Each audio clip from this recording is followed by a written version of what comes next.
అంతర్ముఖానికి స్వాగతం. పరీక్షలు దగ్గర పడుతున్నాయి. కొంతమందికి అయితే పరీక్షలు అయిపోయాయి, మళ్ళీ ఎంసెట్లు ఇవన్నీ వస్తున్నాయి. కాబట్టి మళ్ళీ ఒకసారి గతంలో నేను చెప్పిన సబ్జెక్ట్స్, అదే చదువుకోవటం, ఏకాగ్రత, మెమరీ పెంచుకోవటం, ఇలాంటి సబ్జెక్ట్స్ మళ్ళీ ఒకసారి పునశ్చరణ చేసుకుందాం. అయితే ఇందులో ఇబ్బంది ఏంటంటే ఆల్రెడీ ఇంతకుముందు డిస్కస్ చేసిన సబ్జెక్టే మళ్ళీ ఒకసారి రిపిటేటివ్గా ఉంటుంది. But I will try to condense, మొత్తం సబ్జెక్ట్ని అంతా కండెన్స్ చేస్తాను. అందుకనే ఏకాగ్రతకు 10 సూత్రాలు సంథింగ్ అట్లా డిస్కస్ చేసుకుందాం. ఫస్ట్, పొద్దున్నే లేవండి. బ్రహ్మ సమయంలో చదువుకుంటే చాలా బాగుంటుంది. తెల్లవారుజామునే 5 o'clock కల్లా మీరు స్నానం చేసి ఒక 2 hours చదివితే అది చాలా కాలం గుర్తుంటుంది. ఆ నిశ్శబ్దం హెల్ప్ చేస్తుంది. ప్లస్ పొద్దున లేవగానే స్నానం చేయకుండా చదవకండి. చాలామందికి అది బ్యాడ్ హ్యాబిట్. శుభ్రంగా బ్రష్ చేసుకొని స్నానం చేసి అప్పుడు ఫ్రెష్గా తయారై చదవండి. లేవగానే అసలు బ్రష్ చేసుకుంటున్నప్పుడే నవ్వుకోండి అని చెప్తాను. మొహం ప్రశాంతంగా ఉండాలి, వర్రీస్ ఉండకూడదు. పొద్దున్న లేవగానే జగమే మాయ, బ్రతికే మాయ ఇట్లాంటి పాటలు వింటూ మనం చదువుకోవటం మొదలు పెడితే జీవితం దరిద్రంగా ఉంటుంది. ఫ్రెష్గా ఉండండి. చదువుకోవటానికి ముందు పుస్తకాల ముందు నిలబడి ఒక 3 minutes ప్రార్థన చేయండి. That is called cleaning the slate. మనం రకరకాల రాత్రి కళ్ళొచ్చి ఉంటే అంతకుముందు రాత్రి గొడవ జరగకుండా ఏదైనా చేయొచ్చు. చదువుకోవడానికి ముందు మాత్రం క్లీనింగ్ ది స్లేట్ అంటే నిశ్శబ్దంగా ఇట్లా కూర్చొని 3 minutes to 4 minutes take a deep breath. గుండెలంటే గట్టిగా గాలి పీల్చుకోండి. దట్ ఆక్సిజన్ గివ్స్ యూ ఒక ఫ్రెష్ ఫీలింగ్ వస్తుంది ఆక్సిజన్ వల్ల. ప్లస్ నవ్వండి. నవ్వితే సెరటోనిన్ రిలీజ్ అవుతుంది, ప్రశాంతంగా ఉంటుంది, చాలా హ్యాపీగా ఉంటుంది. తర్వాత చదువుకోవడానికి ముందు 5 o'clockకి ఏమి తినకండి. వీలైతే ఒక కప్పు పాలు తాగండి ఫ్రెష్గా ఉండటం కోసం. లేదంటే what ever you feel like. But ఎక్కువ ఘన పదార్థాలు తినద్దు. ఈ తినటం గురించి టాపిక్ వచ్చింది కాబట్టి సాయంత్రం పూట చదువుకి ముందుగా కూడా తినటం యొక్క ఎఫెక్ట్ చాలా ఉంటుంది. 6 items చదువుకి ముందు తినద్దు. That is sweets, cool drinks, ice creams, panipuri, fast foods. ఇలాంటి 6 పదార్థాలు తింటే మనం పీల్చే గాలి అంతా జీర్ణం చేయడం కోసం ఇంటెస్టైన్స్కి వెళ్ళిపోతుంది తప్ప బ్రెయిన్కి వెళ్ళదు. దాన్నే అలా జోగుతున్న ఫీలింగ్ రావటం, ఎక్కువ ఆవలింతలు రావటం ఉంటుంది. సో పొద్దున కానీ సాయంత్రం కానీ చదువుకి 1 hour ముందు ఈ ఎక్కువ జంక్ ఫుడ్ తినటం తగ్గించండి. అన్నిటికన్నా ముఖ్యంగా చదువుకునే గదిలో ఎక్కువసేపు కూర్చోండి. చాలామందికి బ్యాడ్ హ్యాబిట్ ఏంటంటే మాటికి బయటికి వెళ్ళటం, తమ్ముడు ఏం చేస్తున్నాడు, అమ్మ నాన్న ఏం చేస్తున్నారు, కొంచెంసేపు టీవీ చూడటం, కబుర్లు చెప్పడం, ఇదంతా మానేయండి. 5 to 8 లేకపోతే 5 to 7 గదిలోంచి బయటికి వెళ్ళకుండా అలా చదువుకుంటాడు. బోర్ కొడితే అదే గదిలో పచారులు చేస్తూ ఉండండి. ఎప్పుడైతే పచారులు చేయటం కన్నా చదువుకోవటమే బాగుంది అనిపించినప్పుడు మళ్ళీ చదువుకోండి. గదిలోంచి మాత్రం బయటికి వెళ్ళొద్దు. కావాలంటే వీలైతే గదిలో మ్యాప్ పెట్టుకోండి. సింగపూర్ ఎట్టుంది, ఆస్ట్రేలియా ఎట్టుంది, ఇవన్నీ చూసుకుంటూ ఉంటే మీకు నాలెడ్జ్ కూడా పెరుగుతుంది. అలాగే గదిలో ఒక చిన్న మొక్క పెంచుకోండి. పొద్దున లేవగానే బ్రష్ చేసుకుని స్నానం చేసి ప్రార్థన చేసిన తర్వాత దానికి కొంచెం నీళ్లు పోయండి. ఆ మొక్క కొద్ది కొద్దిగా అలా విచ్చుకుంటున్న కొద్దీ మీలో జ్ఞానం ఎలా పెరుగుతుందో, how you are upholding your knowledge, అవన్నీ మీకు కూడా ఒక కాన్ఫిడెన్స్ వస్తుంది. This is the first tip. Second tip, dawdling and road blocks. Dawdling అంటే కొంతమంది పుస్తకం ఇట్లా పట్టుకుంటారు. ముఖ్యంగా కార్పొరేట్ కాలేజెస్లో ఇంటర్మీడియట్ చదివేవాళ్ళు, ఆ పై వాళ్ళు వీళ్ళకి ఒత్తిడి చేస్తారు, చదువు అని. రాత్రి 10 వరకు ఆ పుస్తకాలు పట్టుకొని ఇట్లా కూర్చుంటారు. అంతే అట్లా జోగుతూ ఉంటారు, అసలు ఏమీ చదవరు. అది వేస్ట్ అండి చదవటం. దీన్నే డాడ్లింగ్ అంటారు. డాడ్లింగ్ అంటే కళ్ళు కదులుతూ ఉంటాయి కానీ మనసులోకి ఏమీ ఎక్కదు. ఇలాంటి చదువు వేస్ట్. రోడ్ బ్లాక్స్ అంటారు. అంటే చదువు ఎక్కొట్టడానికి రకరకాల కారణాలు వెతుక్కోవటం. ఈరోజు తలనొప్పిగా ఉంది, కడుపు నొప్పిగా ఉంది, లేకపోతే ఇంకో అరగంట ఎట్లాగో సినిమా స్టార్ట్ అవుతుంది, అమ్మా నాన్న ఎలాగో కూర్చుంటారు, నన్ను కూడా పిలుస్తారు, ఇంకా అరగంట చదవకపోతే ఏంటి, దీన్ని రోడ్ బ్లాక్స్ అంటారు అనమాట. ఇలాంటి రోడ్ బ్లాక్స్ ప్రతి మనిషికి ఒక పెద్ద పని చేయాలన్నా, ఒక గొప్ప పని చేయాలన్నా, ఒక ఇష్టం లేని పని చేయాలన్నా వస్తూ ఉంటాయి రకరకాల కారణాలు. ఆ రోడ్ బ్లాక్స్ ఉన్న వ్యక్తిని మాత్రం, విద్యార్థిని మాత్రం ఎవడూ రక్షించలేడు. ఏకాగ్రత నిలవాలంటే ఫస్ట్ డాడ్లింగ్ ఉండకూడదు, రోడ్ బ్లాక్స్ ఉండకూడదు. అలాగే చదువుతున్నప్పుడు ఒక సబ్జెక్ట్ నుంచి ఇంకో సబ్జెక్ట్కి వెళ్తున్నప్పుడు మధ్యలో 3-4 minutes ఆగండి. Chemistry is different from zoology. Chemistry ఎక్కువ బ్రెయిన్కి సంబంధించింది, జువాలజీ ఎక్కువ మెమరీకి సంబంధించింది. అలాగే మ్యాథమెటిక్స్ మోర్ ఏమంటారు దాన్ని, రైట్ బ్రెయిన్కి సంబంధించింది. వేరేజ్ బాటనీ ఈజ్ లెఫ్ట్ బ్రెయిన్కి సంబంధించింది. రైట్ బ్రెయిన్ నుంచి లెఫ్ట్ బ్రెయిన్కి వెళ్ళాల్సి వచ్చినప్పుడు వెంటనే వెళ్తే అది అడ్జస్ట్ అవ్వదు. అలాంటప్పుడు ఒక 2-3 minutes రెస్ట్ తీసుకోండి. రెస్ట్ తీసుకోవడం అంటే మళ్ళీ బయటికి వెళ్ళి టీవీ చూడటం కాదు, ఇంట్లోనే అక్కడే ఆ గదిలోనే కూర్చొని డూ సంథింగ్. ఏదైనా చిన్న బొమ్మ వేయండి, లేకపోతే పెన్సిల్స్ చెక్కుకోండి, లేకపోతే సంథింగ్ చేసేసి then you change your subject from one subject to another. వీలైనంత వరకు స్నేహితులతో, తల్లిదండ్రులతో, ఫ్రెండ్స్తో స్మార్ట్ ఫోన్లు ఇవన్నీ పరీక్షలకు ముందు 1 month తగ్గించండి.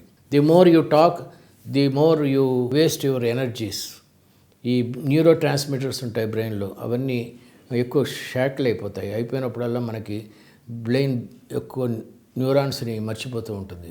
మీకు ఆర్కిమిడిస్ ప్రిన్సిపల్ గుర్తుపెట్టుకోవాల్సిన చోట ఫ్రెండ్స్తో అనుష్క గురించి మాట్లాడారనుకోండి, అనుష్క ఎక్కువ డామినేట్ చేస్తుంది, ఆర్కిమిడిస్ పోతుంది. సో వీళ్ళందరూ సైలెంట్గా ఉండేది. Silence is the best medicine to increase the memory. ఈ 1 month పాటు ఎంసెట్ అయ్యే వరకు అప్పుడు వీళ్ళంత వరకు సైలెంట్గా ఉండి మాట్లాడటం తగ్గించి ఆ టీవీలు అవన్నీ కొంచెం దూరంగా పెట్టి, ముఖ్యంగా స్మార్ట్ ఫోన్లు పక్కన పడేస్తే ఒక్కసారి ఇంటర్మీడియట్ అయిపోయింది అనుకోండి, మీ లైఫ్ డిసైడ్ అయిపోతుంది ఇటు అటు. ఇంటర్మీడియట్ అయిన తర్వాత మీకు మంచి మార్కులు రాకపోతే ఆ తర్వాత ఎంత చదివినా చాలా కష్టం అయిపోతుంది. So this is the second point. Point 3, ఆ అంటారు. అతి నిద్ర, ఆహారం, అలాగే అలవాట్లు. అతి నిద్ర, ఆహారం, అలవాట్లు, ఈ 3 విద్యార్థికి ఇటు మంచి అటు చెడు చేస్తాయి. అలవాట్లు అనేవి మంచి అలవాట్లు ఉంటే దే హెల్ప్, అలాగే చెడు అలవాట్లు ఉంటే దే తగ్గిస్తాయి ఏకాగ్రతని ప్లస్ మెమరీని. అతి నిద్ర ఒకటి చాలా తప్పండి. అతి నిద్ర అంటే దాన్ని ఇంగ్లీష్లో హైపర్సోమ్నియా అంటారు. హైపర్సోమ్నియా అంటే early to bed and late to rice.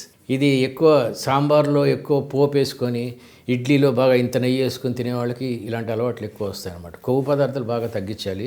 Plus 10 minutes వ్యాయామం చేయాలి ఎవ్రీడే విద్యార్థి అనేవాడు. 10 minutes వ్యాయామం చేస్తే, ముఖ్యంగా 4 సూర్య నమస్కారాలు 4 చేస్తే చాలు, యూ ఫీల్ చాలా ఫ్రెష్గా ఉంటుంది డే అంతా. అతి నిద్ర, ఆహారం 6/6 ఫార్ములా గురించి ఆల్రెడీ చెప్పాను కదా. 6 రకాల పదార్థాలు చదువుకు ముందు తినద్దని. అలాగే ఒక షెడ్యూల్ ఉంటుంది, 20:25:10:25 ఉంటుంది. అంటే ఏంటంటే పొద్దున బ్రేక్ఫాస్ట్ 20%, మధ్యాహ్నం lunch 20%, snacks 10%, evening dinner 25%, night milk 10%. ఈ రకంగా తిని మిగతా 10% కడుపు ఖాళీగా ఉంచుకుంటే చాలా అద్భుతంగా ఉంటుంది చదువుకునే టైంలో. కడుపు నిండా తినేసేస్తే వెంటనే నిద్ర వచ్చేస్తుంది. కాబట్టి కొంచెం కడుపు ఖాళీగా ఉంచాలి. ఆహారం, అలవాట్లు లాస్ట్ది. అలవాట్లు అంటే కొన్ని అట్రాక్టివ్ అలవాట్లు ఉంటాయి. మీరు టీవీలో సినిమా చూడటానికి అలవాటు పడితే చదువుకునే టైంలో దీనికన్నా ఆ అలవాటు ఎక్కువ అట్రాక్ట్ చేస్తుంది. అలా కన్నా మంచి అలవాట్లు చేసుకోండి. చదువు బోరు కొట్టినప్పుడు వెళ్ళి వంటింట్లో అమ్మకి హెల్ప్ చేయండి, నాన్నకి టీ పెట్టేవ్వండి, కాఫీ పెట్టేవ్వండి. ఇలాంటి మంచి అలవాటు చేసుకోవటం వల్ల you feel relaxed as well as attractive అలవాట్లకు దూరంగా ఉంటారు. ఎప్పుడన్నా సరే మన మనసు ఒకటి చెప్తుంది, బుద్ధి ఒకటి చెప్తుంది. యాక్సిడెంట్ జరిగినప్పుడు ఎగ్జామినేషన్కి వెళ్తున్నా సరే కొంచెంసేపు చూసి ఆగి చూడాలనిపిస్తుంది. మన పర్పస్ ఎగ్జామినేషన్ రాయటం, కానీ ఇది ఇంట్రెస్టింగ్గా ఉంటుంది. దీన్నే కోతి మనసు అంటారు. కాబట్టి అలాంటి దాన్ని నిర్వాణ యోగం అంటారు. అంటే ఏదైతే మనసు చెప్పిందో బుద్ధి వద్దని చెప్పినప్పుడు దాన్ని కంట్రోల్ చేయటం. చదువుకుంటున్నప్పుడు మీకు ఇష్టమైన పదార్థాలు అక్కడ పక్కన పెట్టుకొని వాటిని చూస్తూ తినకుండా చదువుకోవటం అనేది బ్యూటిఫుల్ నిర్వాణ యోగం అనమాట. అలా చేయడం కోసం ఉదాహరణకి స్కై అండ్ మంకీ టెక్నిక్ అంటారు. అంటే సినిమాకి వెళ్ళాలనిపిస్తుంది, 5:30 వరకు మనసు హుషారుగా ఉంటుంది, 5:30 క్యాన్సిల్ చేసేయండి వెళ్ళటం, నేను రానని చెప్పండి. మనసు వెలవెల్లాడిపోతూ ఉంటుంది. ఏదైతే మనకు బాగా ఇష్టమో దాన్ని కంట్రోల్ చేసుకోవటం ద్వారా బుద్ధితో మనసుని కంట్రోల్ చేయొచ్చు. దీన్నే నిర్వాణ యోగం అంటారు. చదువుకునే గదిని ఒక గుడిలాగా మార్చండి. This is most important thing. చదువుకునే గదిని ఒక గుడిలాగా మార్చండి. నేను ఎప్పుడూ చెప్తూ ఉంటాను, చాలామంది స్టూడెంట్స్ చాలా బెనిఫిట్ అయ్యారు, నాకు కనబడినప్పుడల్లా చెప్తూ ఉంటారు, చదువుకునేటప్పుడు టోపీ పెట్టుకోండి అని చెప్పి. ఒక డాక్టర్ వైట్ క్లోత్ వేసుకున్నట్టు, ఒక మిలిటరీ మ్యాన్ గ్రే అంటే భూమి కలర్ డ్రెస్ వేసుకున్నట్టు, ఒక లాయర్ నల్ల డ్రెస్ వేసుకున్నట్టు ఎప్పుడైతే మీరు ఒక టోపీ పెట్టుకోగానే ఒక స్టైల్గా మాకు చదువుకోవాలనే ఫీలింగ్ వచ్చేస్తుంది. ఇది పెద్ద లాజిక్కి అంత అందుబాటులో లేకపోయినా సరే జస్ట్ ట్రై.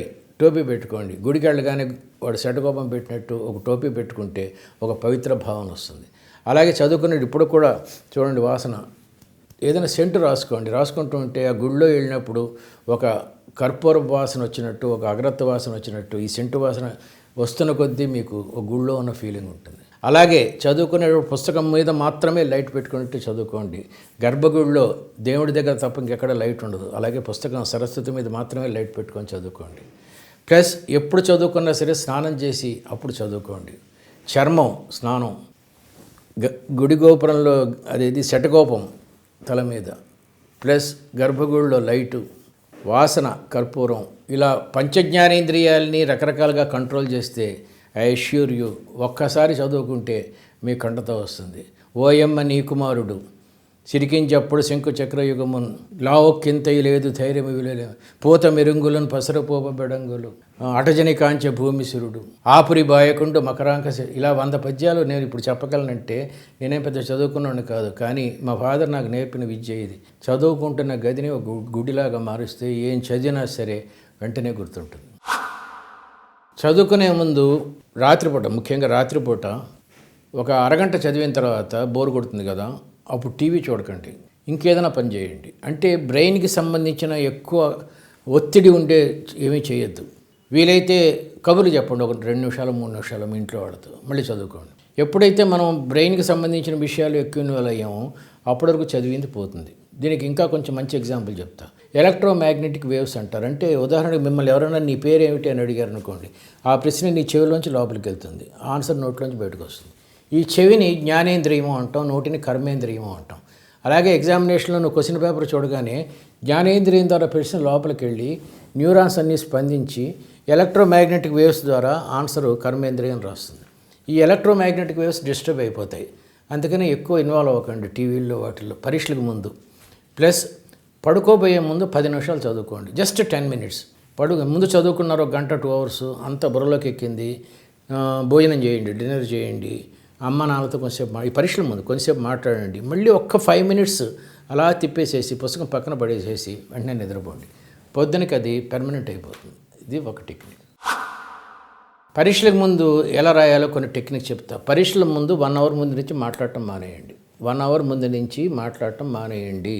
ఆటోల్లో కానీ సిటీ బస్సుల్లో కానీ వెళ్తున్నప్పుడు ఫ్రెండ్స్తో కానీ ఎవరితో మాట్లాడద్దు. దీన్నే సైలెంట్ మెడిటేషన్ అంటారు, నిశ్శబ్ద ధ్యానము. అలా నిశ్శబ్ద ధ్యానం చేస్తే ఎలక్ట్రోమాగ్నెటిక్ వేవ్స్ చాలా స్ట్రాంగ్గా ఉంటాయి. First point. ఫస్ట్ వెళ్ళగానే ఎగ్జామినర్ అందరికీ పేపర్లు ఇస్తూ ఉంటే అటువైపు చూస్తుంటే మీకు తెలియకుండానే బీపీ పెరిగిపోతుంది. చూడొద్దు, కళ్ళు మూసుకోండి. 3, మెదడులో కార్టిజాల్ అని ఉంటుంది. ఇది పెరిగే కొద్దీ నెగిటివ్ కార్టిజాల్ మైండ్ బ్లాంక్ అయిపోతుంది. అందుకని కళ్ళు మూసుకొని గుండెల నిండా గట్టిగా గాలి పీల్చుకోండి. You require more oxygen. అలా ఎక్కువ గాలి పీల్చుకోండి.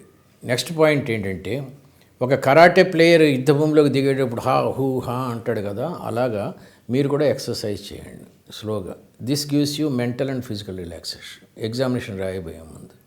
నెక్స్ట్, ఫుట్బాల్ ప్లేయర్స్ నోట్లో చూయింగం పెట్టుకొని ఫుట్బాల్ ఆడతారు. యాక్చువల్గా చూయింగం వల్ల హెల్ప్ ఉండదు, కానీ రిలాక్సెస్ యూ. కానీ ఎగ్జామినేషన్లో చూయింగం ఒప్పుకోరు కాబట్టి యాలక్కాయ నోట్లో పెట్టుకోండి, అలా నోట్లో పెట్టుకోండి. నెక్స్ట్, క్వశ్చన్ పేపర్ రాగానే ముందు దాన్ని చూసి నవ్వండి. ఏమిటి పేపర్ ఇలా ఇంత ఈజీగా ఉంది ఏమిటి అనుకోండి, సగం టెన్షన్ తగ్గిపోతుంది. ఇమ్మీడియట్గా ఆన్సర్ ఎప్పుడు రాయొద్దు. పేపర్ చదవగానే కింద పెట్టేయండి, పెట్టేసేసి ఒక 30 సెకండ్స్ గుండెల నుండి గాలి పీల్చుకొని రిలాక్స్ అయ్యి నవ్వుకొని అప్పుడు మొదలు పెట్టండి. ఎప్పుడైతే ఇమ్మీడియట్గా రాశారో మైండ్ బ్లాంక్ అయిపోతుంది. ఎప్పుడైనా సరే don't attempt any answer immediately. రాసిన తర్వాత మళ్ళీ ఒకసారి క్వశ్చన్ పేపర్ ఆన్సర్ షీట్ మళ్ళీ చదువుకోండి. ఎక్కడో చిన్న తప్పు చేస్తాం, ముఖ్యంగా commerce students. Balance sheet Tally అవ్వకపోతే చాలా కన్ఫ్యూజ్ అయిపోతూ ఉంటారు. అంటే ఎక్కడో చిన్న తప్పు జరిగిందనమాట, అది చూసుకోండి. నెక్స్ట్ పాయింట్, పరీక్ష రాసిన తర్వాత బయటకు వచ్చి మీ ఫ్రెండ్స్తో డిస్కస్ చేయకండి, ఇది కరెక్టా అది కరెక్టా అండి. నీ ఫ్రెండ్స్ అంటే ఎవరు? నీకన్నా తక్కువ స్టాండర్డ్ ఉన్నవాళ్ళు. వాళ్ళు చెప్పేది కరెక్ట్ ఎట్లా అవుతుంది? ఒకవేళ వాళ్ళు చెప్పేది నువ్వు చెప్పేది టాలీ అవ్వకపోతే నెక్స్ట్ పరీక్షకి మూడ్ పాడవుతుంది. అందువల్ల ఒకసారి వచ్చి రాసిన తర్వాత అయిపోయింది ఆ పరీక్ష, నెక్స్ట్ పరీక్షకి ప్రిపేర్ అవ్వండి. ప్లస్ ఈ మీకు దేవుడి మీద భక్తి ఉండి గుండు కొట్టించుకోవడాలు అవన్నీ ఉంటే అవన్నీ పరీక్షలు అయిన తర్వాత చేయండి, పరీక్షల ముందు చేయకండి. ఎందుకంటే ఓవర్ కాన్ఫిడెన్స్ వచ్చేస్తుంది. మీకు భక్తి ఉంటే ఓకే, ఇంకా ఎక్కువ భక్తి ఉంటే ఇంకా ఓకే, కానీ అవన్నీ మీరు చదువుకోవడానికి సహాయం చేయాలి తప్ప దాని మీద ఆధారపడి ఎలాగైనా దేవుడే చూసుకుంటాడులే అనుకుంటే మాత్రం ఆ దేవుడు మిమ్మల్ని ఏమి చూడు. పైగా మీరు ఎలాగ కిందకి వెళ్ళిపోవాలో కూడా చూస్తాడు. Wish you all the best. Thank you.